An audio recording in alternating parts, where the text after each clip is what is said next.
ಭಯ ಆದ್ರೂ ಬರ್ತದೆ. ಒಂದು 3 ಜನರು ಕಳಿಸಿ ಒಂದು ಹೋಗ್ಲಿಕ್ಕೆ ಯಾವನ್ನ ಅಡ್ಜಸ್ಟ್ ಮಾಡ್ತಾರೆ ನೋಡ್ಬಿಟ್ಟು ಅವ್ರನ್ನ ಫಸ್ಟ್ ಜೈಲಿಗೆ ಕಳಿಸಿ 3 ಜನರನ್ನ ಮತ್ತೆ ಅದೇ ಭಯ ಬಿಟ್ಟು ಸ್ವಲ್ಪ ಕಂಟ್ರೋಲ್ ಕಾಪಿ ಬರುತ್ತೆ. ನೀವು ಮಾಡಲಿಲ್ಲ ಅಂದ್ರೆ ಹೆಂಗೆ ಇನ್ಸ್ಪೆಕ್ಟ್ರೆ? ಅಲ್ಲ ನಾನು ಕೇಳ್ತಾ ಇದ್ದೆ ನಿನಗೆ ತೊಂದರೆ ಆಗುತ್ತೆ ನಮ್ಮ ಮತ್ತೆ ಯಾಕಮ್ಮ ಈಗ ಪೊಲೀಸ್ನವ್ರು ಹಿಡ್ಕೊಂಡ್ರೆ ಅದನ್ನ ಬೇರೆ ಬಸ್ ಅದೇನು ಮಾಡೋಕ್ಕಾಗಲ್ಲ. ನಿನಗೆ ಯಾಕೆ ಹಾಕ್ಬಾರ್ದು ಆದ್ರೆ ನಾನು ಬೇರೆ ಇಲ್ಲ ಇನ್ನೊಂದು ಆಗ್ತದೆ ನೋಡಿ ನಾನ್ ಬೆಂಬಲ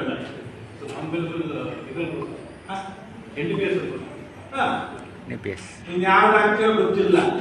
ನಾನು ಹಾಕಿದವ್ರು ನೋಡಿದ್ದೀನಿ, ಕಲಿಸಿದವ್ರು ನೋಡಿದ್ದೀನಿ. ನೀನು ಆ ಕೆಲಸ ಮಾಡಿದ್ರೆ ನನ್ನ ಭಾಗ್ಯ ಕ್ಷೇತ್ರದಲ್ಲಿ ಅಲ್ಲಿ ಮಾರೋದು ಅಟ್ಲೀಸ್ಟ್ ಒಂದು 50% ಅಂತೂ ಕಂಟ್ರೋಲ್ ಮಾಡ್ಬೋದು. 50% ಅಂತೂ ಆಗಲ್ಲ. ನೀನು ಮಾಡಬೇಕು. ಈಗ ಎಷ್ಟು ಕೇಸ್ ಆಗ್ತಿದೆಯಾ ಲಾಸ್ಟ್ 3 ತಿಂಗಳಲ್ಲಿ? ಸರ್ ಟೋಟಲ್ 18 ಬಿಸ್ನೆಸ್ ಕೇಸ್ ಆಗಿದೆ ಸರ್, 28 BS ಕೇಸ್ ಆಗಿದೆ ಸರ್, 15 ಅದಲ್ಲ ಅಂಗಡಿ ಮೇಲೆ ನಾನು ಕೇಳಕ್ಕೆ ಹೋಗಲ್ಲ ಸರ್. ಓನ್ಲಿ ಅದು ಯಾವ ಮಾಡಿದ ನನಗೆ ಗೊತ್ತಿಲ್ಲ. ಫಸ್ಟ್ ಫ್ಲೋರ್ ಅಲ್ಲಿದೆ. ಈ ಫಿಸಿಕಲ್ ಹ್ಯಾಂಡಿಕ್ಯಾಪ್ ಬಂದು ಹೆಂಗ್ ಮಾಡಿದ್ರು ಏನಪ್ಪ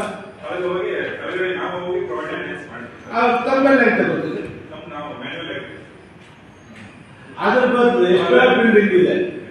ನಾನು ಇಲ್ಲಿ ಕೇಳಿದೆ ಇಲ್ಲಿ ಗುಲ್ಲೂರು ರೋಡಲ್ಲಿ ನೀವು ಅದನ್ನು ಇದೇ ಮಾಡಲಿಲ್ಲ. ಲಾಸ್ಟ್ ಟೈಮ್ ನನಗೆ ಗ್ರೌಂಡ್ ಫ್ಲೋರಲ್ಲಿ ಇತ್ತು ನೋಡಿ.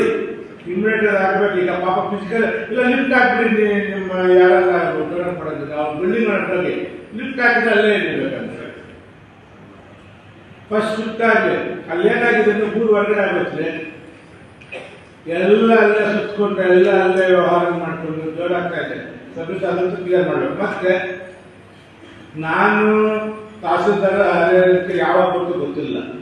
ರೆಕಾರ್ಡ್ ರೂಮ್ ಅಲ್ಲಿ ಯಾವ ಪ್ರೈವೇಟ್ ಅನ್ನೋದು ನಾವು ಸುಮ್ಮನೆ ಐನಲ್ಲಿ ನಿಮ್ ಗೌರ್ಮೆಂಟ್ ಅಧಿಕಾರಿ ಯಾರಾದ್ರೂ ನಮ್ದೇನು ಅಬ್ಜೆಕ್ಷನ್ ಇಲ್ಲ. ಚಾಂಪ್ ವೆಂಡರ್ಸ್ ಎಲ್ಲ ಹೋಗಿ